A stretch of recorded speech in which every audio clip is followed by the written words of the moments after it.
Bardhaman, this is Kaustav রয়। সামনে miscellaneous men's examination আসছে, তো তার জন্যই ভাবলাম যে আমার নিজের অফিসে মিসলেনিয়াস সার্ভিস সম্বন্ধে যে সব থেকে ভালো গাইডেন্স দিতে পারবে তার সাথে কিছু কথা আলোচনা করে নেওয়া যায়। তো আমার সাথে এখন রয়েছেন দেবাশিস দা। উনি 2012 সালে মিসলেনিয়াস সার্ভিস ক্লিয়ার করে এখন ইনভেস্টিগেটিং ইন্সপেক্টর হিসেবে ডিস্ট্রিক্ট এমপ্লয়মেন্ট এক্সচেঞ্জে পোস্টেড আছেন। তো প্রথমেই আপনাকে স্বাগত জানাই।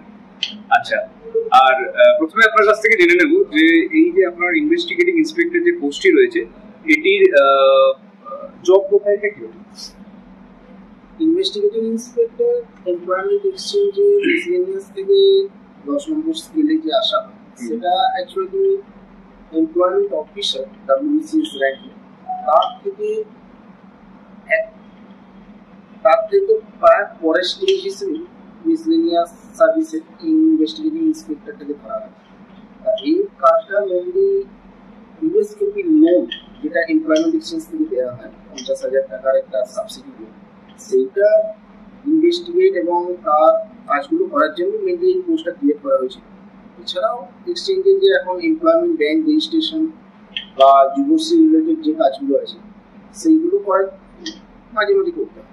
আচ্ছা, এবার আমরা আসি যে এটার পে লেভেল কত এবং এটার স্যালারি যখন এখন যারা জয়েন করবে বেসিক্স মানে এখন যে স্যালারিটা ইন হ্যান্ড পাবে সেটা কত? এটা হচ্ছে পে লেভেল 10, যদিও নোটিফিকেশনে এটা 3600 গ্রেড পে আছে, কিন্তু অ্যাকচুয়ালি এটা 3900 গ্রেড পে পোস্ট, যেটা পরে আমরা বুঝতে পারলাম। পে লেভেল 10 হওয়ার জন্য এটা বেসিক 32,100 থেকে শুরু হচ্ছে। যখন ফার্স্ট জয়েনিং ক্যান্ডিডেট অ্যাপ্রক্স 42,000 এর উপরে পাবে। আচ্ছা, 42,000 স্যালারি স্টার্টিং এ হবে। এছাড়াও আর একটা ব্যাপার আছে, ইয়ারলি ইনক্রিমেন্ট 3% আছে, ওটা তো বাড়তেই থাকবে। তাছাড়া তো আমাদের যেমন পে কমিশন বসে, তো এগুলো তো আলাদা ব্যাপার।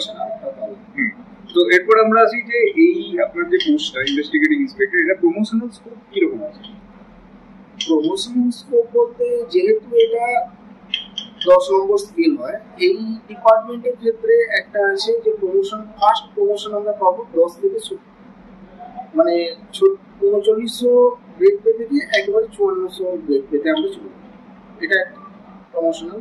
আর যদি ডিপার্টমেন্টাল প্রবলেমের জন্যই কখনো প্রমোশনের ক্ষেত্রে দেরি হয়, তাহলে ওই সিএস আছে যেটা কেরিয়ার অ্যাডভান্সমেন্ট স্কিম 8, 16 এবং 25 বছরের যেটা, সেটা পড়ে ওতে একটা করে স্কেল যাবে।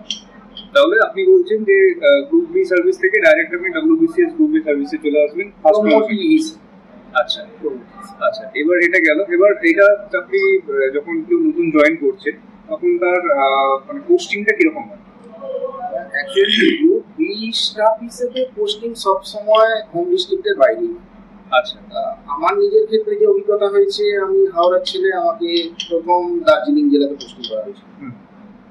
সেই হিসেবে প্রথম পোস্টিং সবসময় হোম ডিস্ট্রিক্টের বাইরে রাখাটাই সব থেকে মানে মেন্টালি প্রিপেয়ার্ড থাকাটা উচিত। আচ্ছা, মিনিমাম 3 বছর আমরা যেটা ধরি, মিনিমাম 3 বছর একটা পোস্টিং বা একটা অফিসে থাকবে, তারপরে তুমি অন্য কোনো অফিসে ট্রান্সফার হবে, কম বেশি একটু সময় হবে। আচ্ছা আচ্ছা আচ্ছা, এরপরে যদি আমরা খুব সংক্ষেপে এটার সাবজেক্টস এবং তার প্রিপারেশন স্ট্র্যাটেজি সম্বন্ধে জেনে নিতে চাই। মিসলেনিয়াসটা মেনলি 3টে ধাপে হয়, প্রিলি, মেন্স আর ইন্টারভিউ। প্রিলিটা যারা ক্লিয়ার করে নিয়েছো, মেন্সের জন্য 450 নম্বরের একটা পরীক্ষা তাদের হবে। তার মধ্যে বাংলা 150, ইংরেজি 150 এবং জিকে এবং ম্যাথ মিলিয়ে 150 নম্বরের হবে। সাধারণ বাংলা আর ইংরেজিতে তোমার বঙ্গানুবাদ থাকবে, ট্রান্সলেট, রিপোর্ট রাইটিং, এডিটোরিয়াল আর ব্যাকরণ, গ্রামার, যা কিছু এই নর্মালি জিনিসগুলো থাকবে। আর জিকে এবং ম্যাথ, জিকেতে কারেন্ট অ্যাফেয়ার্স এবং জিকে সাধারণত এমনি মাধ্যমিক লেভেলের বই বা অন্যান্য যে মার্কেটে বইগুলো পাওয়া যাচ্ছে স্ট্যান্ডার্ড যেগুলো পড়লেই হবে। অঙ্কটার ক্ষেত্রে এখানে ডেসক্রিপটিভ অঙ্ক যেহেতু হয়, তো মাধ্যমিক লেভেলের বইগুলো যদি নিয়ে পড়ো বা আগরওয়াল বা অন্যান্য কিছু তপতি, এইসব পাবলিশার্সের যে বইগুলো আছে সেগুলো মানে যে কোনো একটা সোর্স ঠিক করা উচিত।